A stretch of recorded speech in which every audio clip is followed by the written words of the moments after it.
For God's sake, stop checking your portfolio every single day. It will only cause you anxiety. It also suggests that you're gambling and that you're going to panic.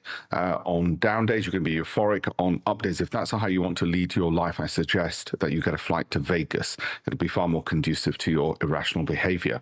If you've got a good set of quality companies, then you might want to behave like the one-time world richest man, Warren Buffett, and spend most of your day just reading or taking out the grandkids, rather than staring at your portfolio like some demented guinea pig. Instead, buy good quality companies and hold them. The newspapers, the websites, the newsletter vendors, even social media are all telling you to keep checking, all trying to get you to click, to purchase, to watch, because all of those things earn them money. They don't earn you money. I'm the only one who's going to say to you, go switch off your portfolio and go do something more interesting instead.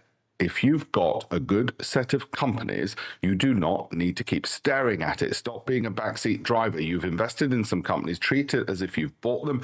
And since you've bought them, let the management of those companies, whether it's Elon Musk or Satya Nadella, get on with earning you a profit. You're not as good as them. If you were, you wouldn't be owning their shares. You'd be owning everything. Got it? So relax, sit back, and stop trying to be a hedge fund manager.